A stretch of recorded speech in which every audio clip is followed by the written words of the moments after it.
dans votre région. Merci. Tout de suite, les titres de vos journaux de 19 heures. Parmi les 1700 établissements scolaires qui ont accepté au niveau national de mettre en place pour demain un service minimum à l'occasion de la grève enseignants-fonctionnaires, en Franche-Comté, on en compte un peu moins de 40, parmi eux celui d'Ornans dans le Doubs. En Bourgogne, vous découvrirez un autre sujet de mise en place, la mise en place de la Saint-Vincent tournante à Saint-Romain, en Côte d'Or, un village de 200 habitants, où 10 vignerons ont relevé le défi, mettre en place la Saint-Vincent tournante en moins de 3 mois. Pari réussi. D'ailleurs, nous serons demain soir en direct à Saint-Romain, en Côte d'Or, pour évoquer cette Saint-Vincent tournante. Pour l'heure, nous sommes dans le Châtillonnais, quelque part entre Châtillon et Selonget, pays de terre, de forêts, de ruisseaux.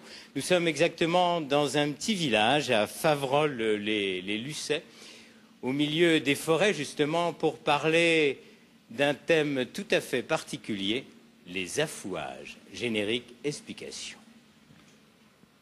Depuis le Moyen-Âge, de nombreuses communes forestières accordent à leurs habitants la possibilité de se procurer du bois pour leur chauffage en le prélevant dans la forêt communale. Cette pratique s'appelle l'affouage.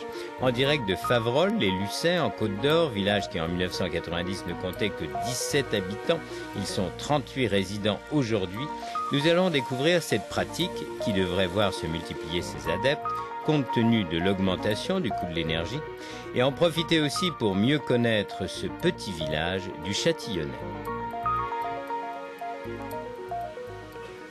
Eh bien, on commence de plein pied avec vous, André et Christophe. Vous êtes tous les deux des affouagistes, hein, c'est ça?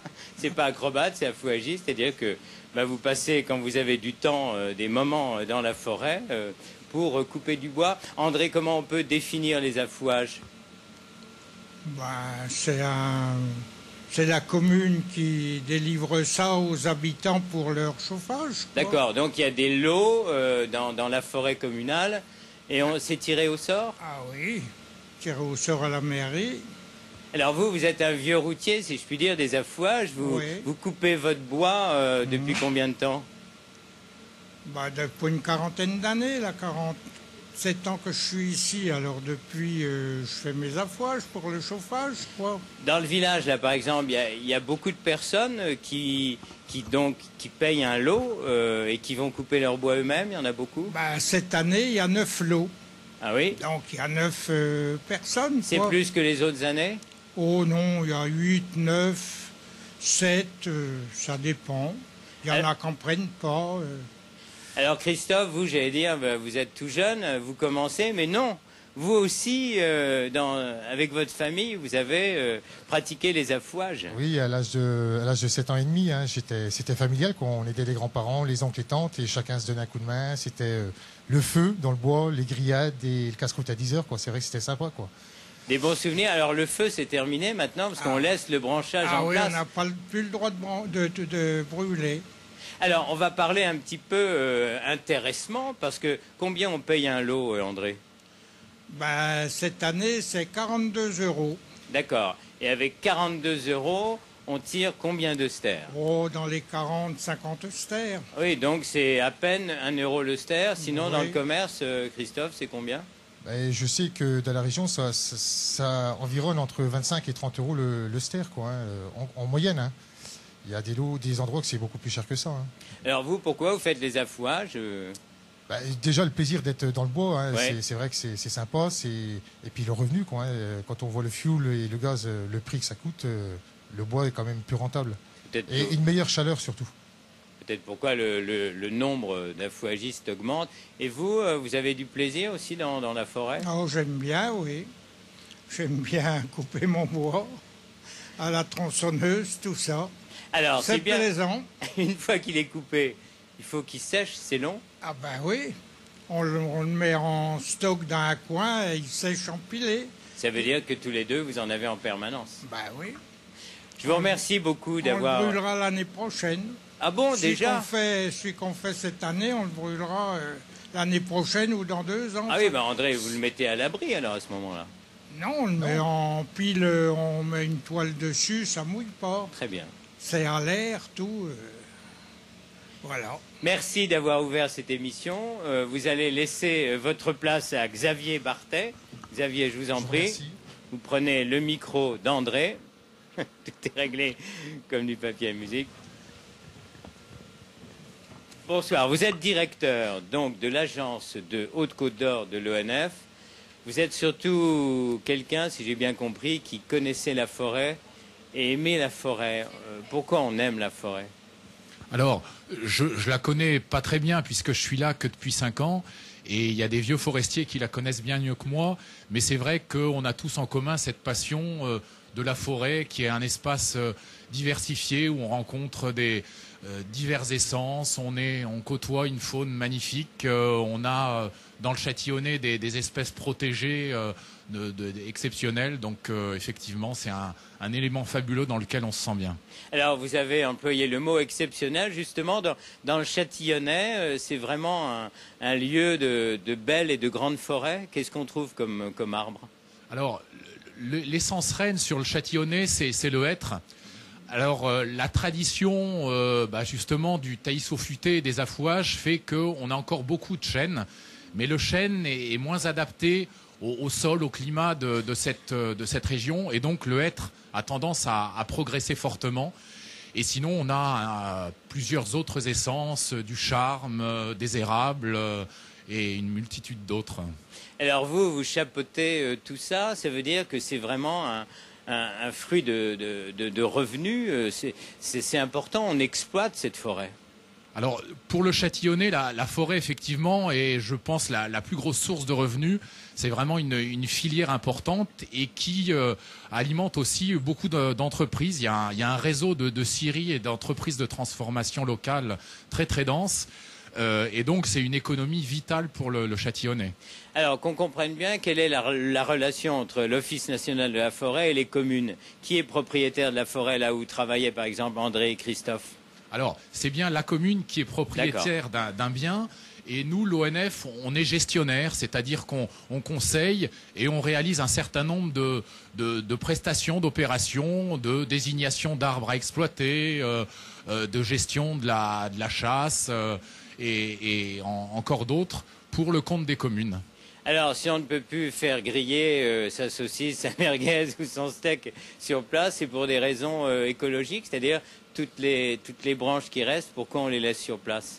Alors, effectivement, on a évolué sur ce plan pour effectivement garder un sol qui soit riche. Il faut que les éléments minéraux qui sont contenus dans ces branches puissent s'intégrer progressivement.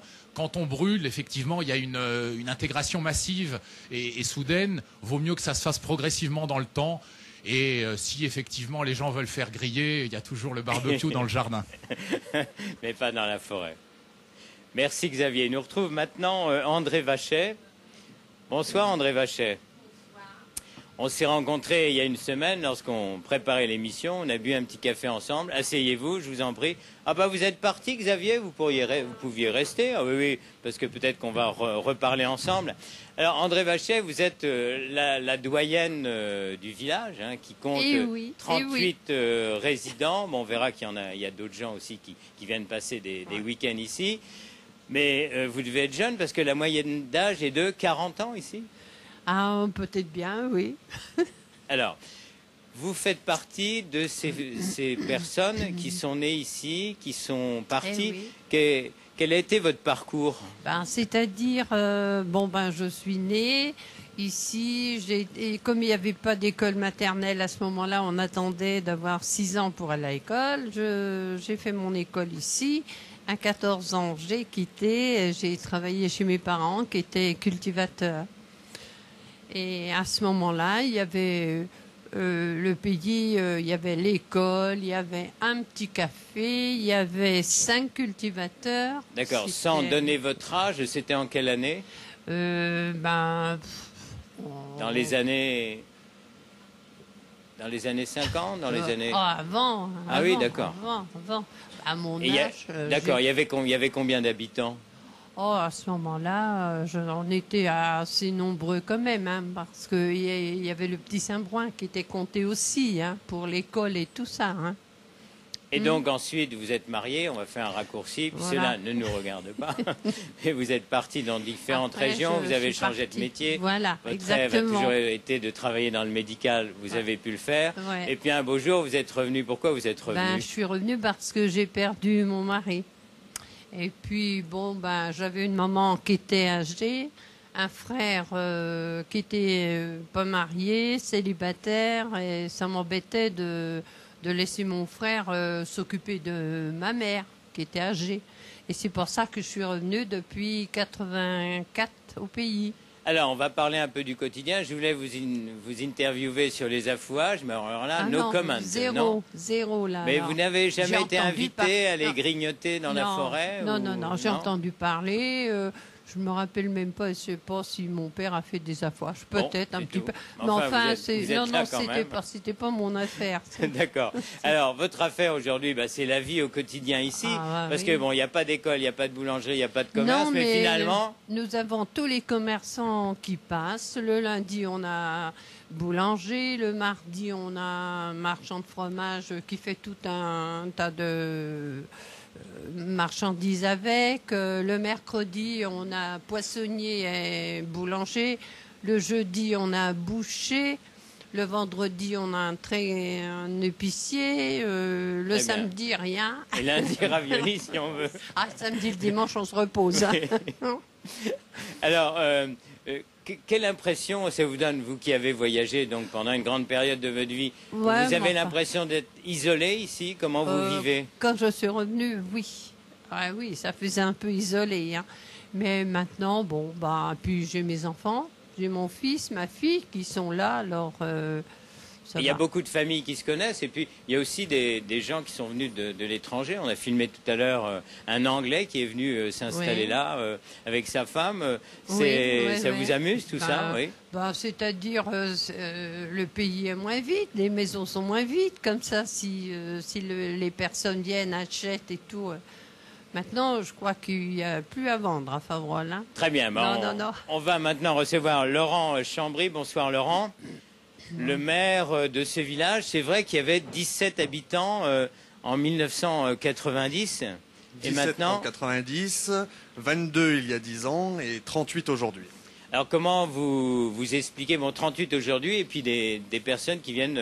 Et des résidences secondaires à peu près à quantité égale, si on peut dire, ce qui fait que nous sommes 70 sur le village depuis quelques années.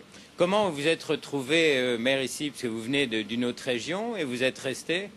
Les Par joies amour. de l'administration qui font que nous nous sommes retrouvés dans cette région, l'occasion de s'investir dans un village agréable, dans une région agréable qui comporte de nombreuses richesses architecturales, naturelles, historiques. Et puis beaucoup viennent s'y ressourcer et finalement nous y sommes fixés. Mais plus sérieusement, le Châtillonnais, la région, qu'est-ce qu'elle accroche? Pourquoi vous y accrochez, vous? Qu'est-ce qui vous intéresse déjà dans cette région, le Châtillonnais, ces villages autour du vôtre? Écoutez, on a une qualité de vie que beaucoup nous envient. Comme disait Madame Vacher, on a beau être loin des villes pôles, des villes centres de Dijon, etc. Nous sommes bien desservis. C'est une qualité de vie que vraiment beaucoup nous envient et beaucoup y viennent le week-end. Et donc, c'est très agréable. Alors, on se sent isolé ou pas isolé? Quelle relation on a politiquement, socialement, avec d'autres villages? Comment on vit? On vit dans son village, au pied de son clocher, où il y a des ouvertures? Comment ça fonctionne? Qu'est-ce que vous faites, vous? Non, aujourd'hui, on peut plus considérer qu'un village se suffit à lui-même, même si l'échelon communal est, à mon sens, le plus important et qu'il faut vivement le préserver. On est obligé d'avoir un raisonnement territorial. Aujourd'hui, c'est ce qu'on a dans le secteur du Châtillonnais, puisqu'on raisonne sur un territoire qui comporte 5 cantons, 113 communes. C'est grâce à ça qu'on peut avoir des équipements, structurants, des collèges, au niveau sanitaire, au niveau médical. Et c'est ça ce à quoi il faut veiller pour pouvoir fixer les populations. Et puis des projets en commun pour lesquels on n'est pas forcément concerné, comme ce grand musée à Châtillon. Par Ça exemple. va vous faire du bien? Bien sûr, parce que la zone est touristique. On est dans une zone touristique. Bah là, on découvre l'église, excusez-moi, du 13e en direct. Exactement. Excusez-moi, oui. Donc on est dans une zone touristique. On a la chance d'avoir à quelques kilomètres le célèbre vase de Vix et le site de Vix. Les gens viennent le voir aujourd'hui dans des conditions qui ne sont pas forcément les meilleures. Le musée du Châtillonnais est en construction. C'est une bonne chose pour le territoire, pour pouvoir mettre en valeur toutes ces richesses. Voilà, puis on va terminer, parce que c'est une de vos spécialités, Internet. Donc, et vous avez ouvert un site et bientôt un deuxième. Alors, on a un site, la commune, www.favrolles-les-Lucets.com. Grâce à ça, vous nous avez trouvé d'ailleurs. Oui, oui. Et donc, c'est aussi un moyen de communication, un moyen de faire connaître le village. Les gens viennent. Nous avons la particularité d'être village fleuri.